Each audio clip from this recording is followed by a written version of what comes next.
Charitable trust అధ్యక్షులు శ్రీ చేపూరి శంకర్ గారి నేతృత్వంలో ఈ నెల 10వ తేదీ సెల్ఫ్ ఫైనాన్స్ కాలనీలో మెగా రక్తదాన శిబిరాన్ని నిర్వహించబోతున్నారు. తలసేమియా రోగుల కోసం, వాళ్ళ సంరక్షణ కోసం ఈ రక్తదాన శిబిరాన్ని ఏర్పాటు చేశారు.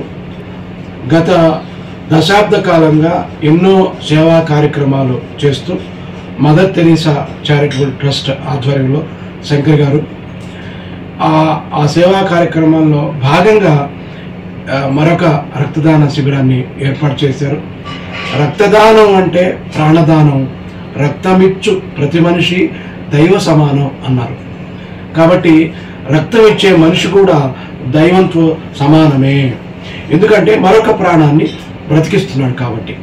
కాబట్టి ఈ పరిసర ప్రాంతాల్లోని ప్రజలందరూ కూడా స్వచ్ఛందంగా వచ్చి రక్తదాన శిబిరంలో పాల్గొని మీ రక్తాన్ని దానం చేయాలి. ఇది మరొక రోగికి మీరు ప్రాణదానం చేస్తున్నారు, ఆరోగ్య సంరక్షణకు సహకరిస్తున్నారు, అలాగే మీ ఆరోగ్యాన్ని కూడా మీరు బాగు చేసుకుంటున్నారు. కాబట్టి రక్తదానం చేయటం వల్ల ఎదుటి వ్యక్తి ఆరోగ్యంతో పాటు రక్తదాత యొక్క ఆరోగ్యము కూడా మెరుగుపడుతుంది. కాబట్టి మీరందరూ అంకితభావంతో ఈ కార్యక్రమంలో, ఈ రక్తదాన శిబిరంలో పాల్గొనాలని నేను కోరుకుంటున్నాను.